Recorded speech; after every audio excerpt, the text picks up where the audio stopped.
الرحمن الرحيم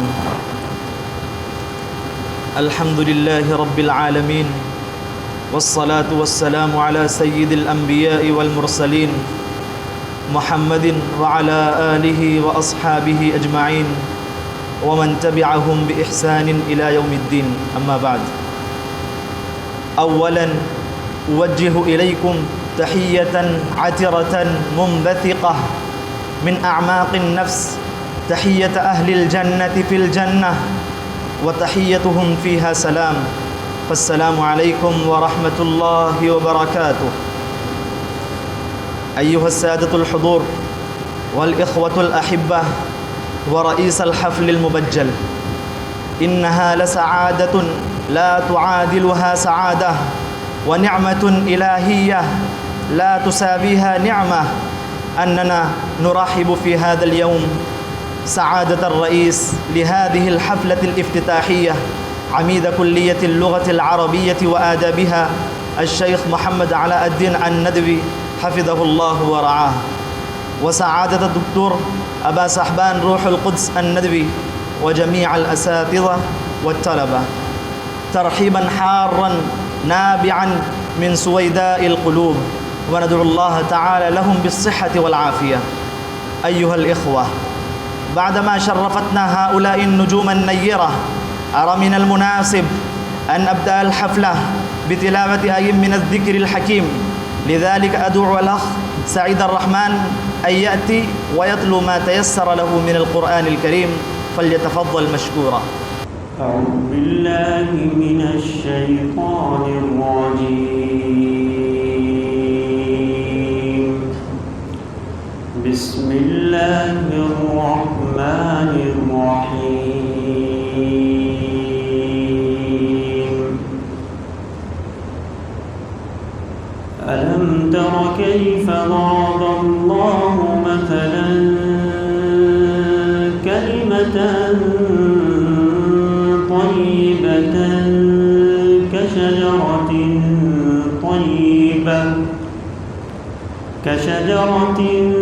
طيبة أصلها ثابت وفرعها في السماء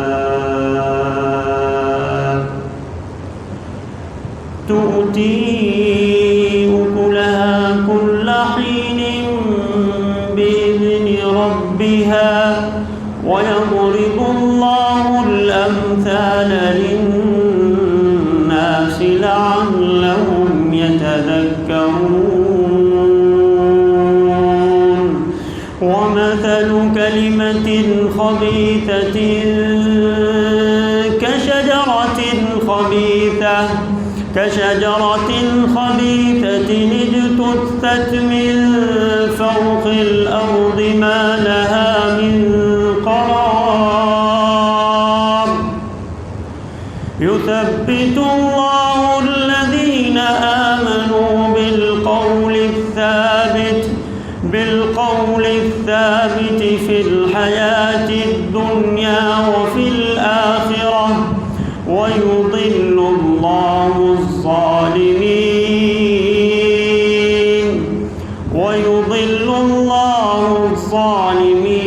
ويفعل الله ما يشاء. آمنت بالله صدق الله العظيم. أيها الإخوة، بعدما سعدنا بتلاوة آي من الذكر الحكيم أذهب بكم أيها الحفل الحضور إلى المديح النبوي صلى الله عليه وآله وسلم، لذلك أدعو الأخ محمد رضوان أن يأتي ويقدم أنشودة في مدح النبي صلى الله عليه وسلم. مولاي صل وسلم دائما أبدا على حبيبك خير الخلق كلهم. مولاي صل وسلم دائما أبدا على حبيبك خير الخلق كلهم. محمد سيد الكونين والثقلين الثقلين محمد سيد الكونين والثقلين والفريقين من عرب ومن عجم مولاي صل وسلم دائما أبدا على حبيبك خير الخلق كلهم هو الحبيب الذي ترجى شفاعته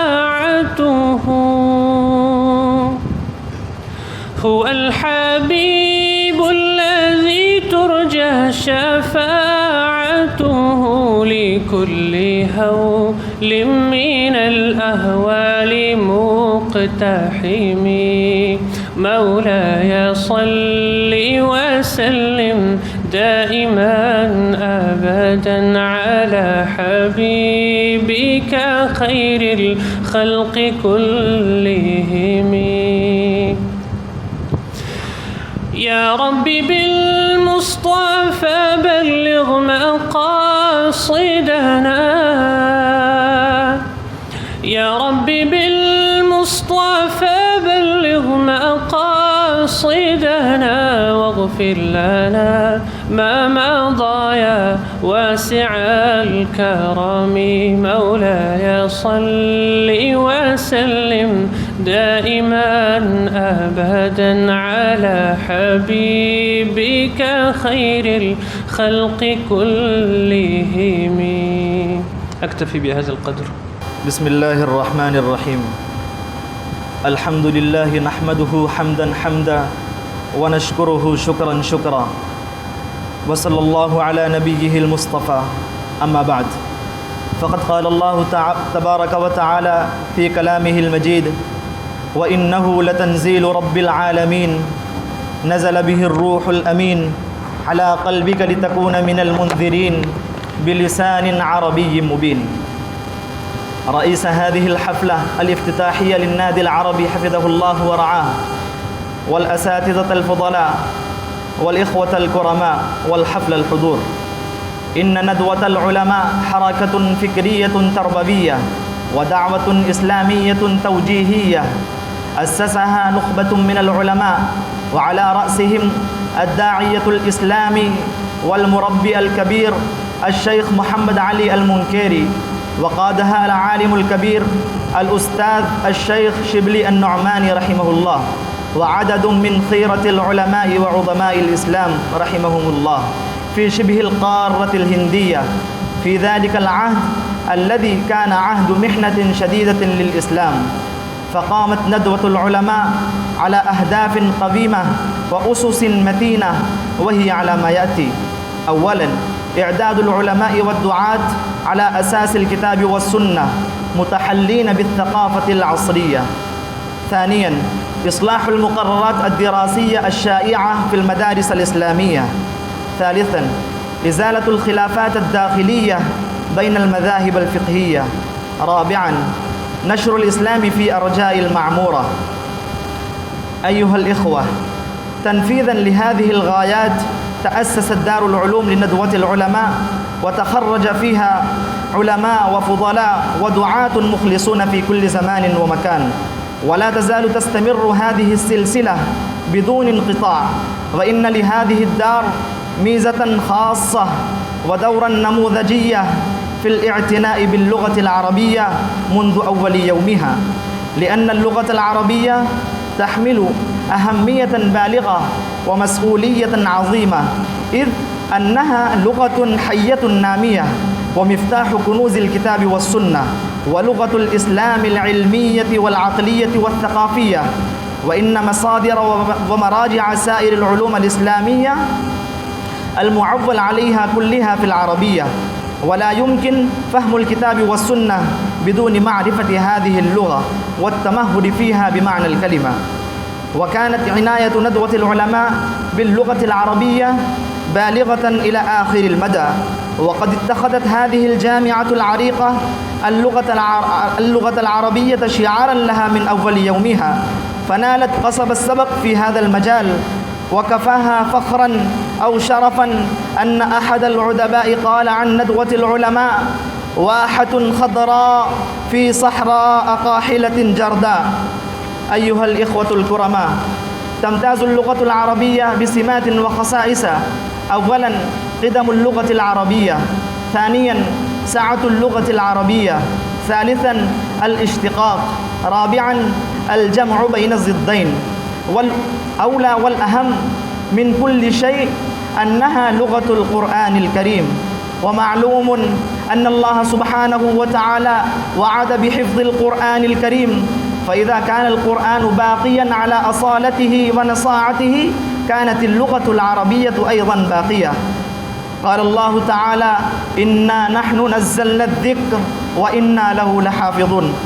أيها الإخوة، نحن طلاب المدارس الإسلامية العربية لا نتعلم العربية إلا لابتغاء وجه الله، فليست العربية مقصودة بذاتها، بل إنها مفتاح كنوز الكتاب والسنة.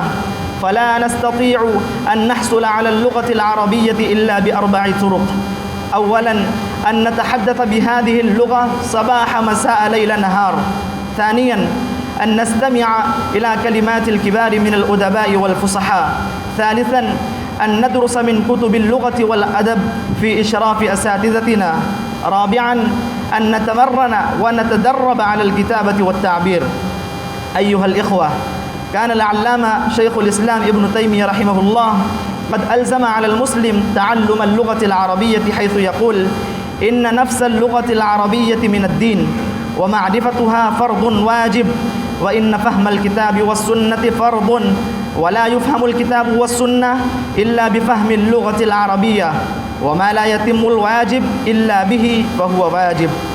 فنظرا إلى هذه الأهمية البالغة أنشأت هذه الدار النادي العربي لربط علاقتنا باللغة العربية وتوطيد صلاتنا بها وتثقيف ألسنتنا وتفتيق قرائحنا. وإن النادي العربي إنما هو في الواقع منبر التمرين والتدريب على تسديد ألسنتنا وتثقيفها، كي نكون متمكنين من توجيه الدعوة الإسلامية توجيها سليما، وتلقي الأساليب الحكيمة الإيجابية التي تبقي أثرا جميلا في القلوب والنفوس، وذلك عن طريق الخطابة والكتابة، بحيث تميل إليها القلوب وتهوي إليها النفوس. ومن له أدنى إلمام بما يحدث اليوم من هجوم ثائر وحملات متنوعة ضد المسلمين وحضارتهم الإنسانية، وذلك عن طريق المعركة الثقافية والعقلية والأدبية، وعن طريق الصحافة والإعلام، وعن طريق نشر الكتب الجذابة والمجلات الفائقة الداعرة وما إلى ذلك، فماذا يعود علينا إذن؟ والأوضاع كذلك. وقد قال سماحة العلامة المفكر الشيخ أبو الحسن علي الحسني الندوي رحمه الله: يجب علينا أن نهيئ لها دراسات واسعة عميقة وألسنة مبينة وأقلاما بليغة وأساليب قوية جميلة وملكات أدبية ومواهب علمية. يجب أن يكون منا خطباء وأدباء وكتاب من الطراز الأول والطبقة العليا. يجب أن نقدم للقراء والطبقات المثقفة كتابات أدبية علمية يتهافت على قراءتها الشباب في العواصم العربية الإسلامية. أيها الإخوة، كلما أوردنا إنما يهتم بها ويحققها النادي العربي حقا بلا شك، ولكن كل ذلك بنظام وترتيب، فيتضمن لذلك النادي العربي بعض اللجان النشطة المحققة الغايات المنشودة التي قام لأجلها النادي العربي، وقائمة لجانها المتنوعة فيما يلي: اللجنة الخطابية، هي تهتم بعقد الحفلات الخطابية الأسبوعية كل يوم الخميس في الفصول الدراسية، بينما هي تهتم بعد كل شهر بعقد الحفلات الشهرية. وقد أين المشرف على هذه اللجنة الأستاذ محمد فرمان الندوي حفظه الله، ونائبه الأستاذ جابد أختر الندوي حفظه الله. ثانيا، اللجنة الثقافية، هي تعتني بعقد حفلات المحاضرات والمساجلات الشعرية وطرح الأسئلة والمناقشات والرحلات الثقافية والترفيهية. ومشرف هذه اللجنة الأستاذ ظفر الدين الندوي حفظه الله، ونائبه الأستاذ عبد الودود الندوي حفظه الله. ثالثا، اللجنة الصحافية هي تركز على إصدار المجلات العربية الجدارية، ومشرف هذه اللجنة الأستاذ سلمان نسيم الندوي حفظه الله، ونائبه الأستاذ خالد البانوي حفظه الله. رابعا، مكتبة الرائد فيها كتب علمية وأدبية وجرائد علمية أدبية يستفيد الطلاب منها. وها أنا أقدم أمامكم قائمة أمناء اللجان النادي العربي. أمين اللجنة الخطابية تهذيب علم، نائبه محمد أويس ومحمد محتسب أنساري. أمين اللجنة الثقافية زهير خان بن شفيق خان، نائبه شيخ عبد الله بن شيخ أبرار الندوي حفظه الله ويوسف حسن. أمين اللجنة الصحافية محمد أنس، نائبه سعيد الرحمن وعبد الله مجاهد. أمين مكتبة الرائد محمد سفيان، نائبه محمد ثمامة وأحمد صفوان.